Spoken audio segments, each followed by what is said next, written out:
بسم اللہ الرحمن الرحیم۔ اللہ کے نام سے شروع کرتا ہوں جو دلوں کے راز خوب جانتا ہے۔ خوبصورت زندگی خود بخود نہیں بن جاتی، بلکہ اس کی تعمیر روزانہ کی دعاؤں سے ہوتا ہے۔ دعا کیجئے، دعا دیجئے، دعا لیجئے۔ میرے دل سے دعا ہے کہ اللہ کریم آپ کی خوبصورت زندگی کو دین اور دنیا کی تمام خوشیوں سے مالا مال کر دے، آمین۔ ناظرین، آج کا ہمارا واقعہ اذان کے ادب پر مغفرت ہے۔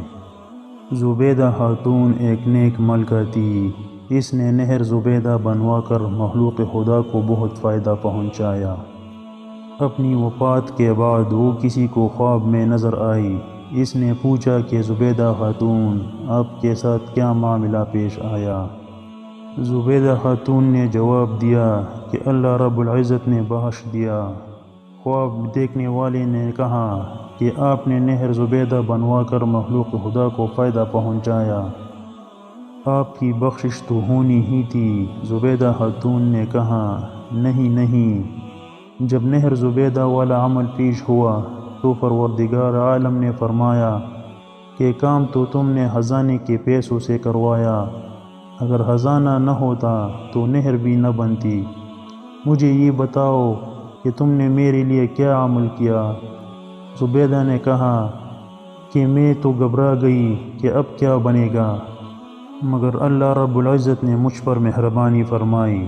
مجھے کہا گیا کہ تمہارا ایک عمل ہمیں پسند آ گیا۔ ایک مرتبہ تم بھوک کی حالت میں دسترخوان پر بیٹھی کھانا کھا رہی تھی کہ اتنے میں اللہ اکبر کے الفاظ سے اذان کی آواز سنائی دی۔ تمہارے ہاتھ میں لقمہ تھا اور سر سے دوپٹہ سرکا ہوا تھا۔ تم نے لقمے کو واپس رکھا، پہلے دوپٹے کو ٹھیک کیا، پھر لقمہ کھایا۔ تم نے لقمہ کھانے میں تاخیر میرے نام کے ادب کی وجہ سے کی، چلو ہم نے تمہاری مغفرت فرما دی۔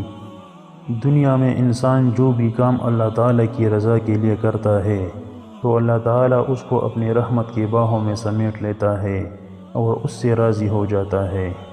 محترم ناظرین، میں امید کرتا ہوں کہ آپ کو میری یہ ویڈیو پسند آئی ہوگی۔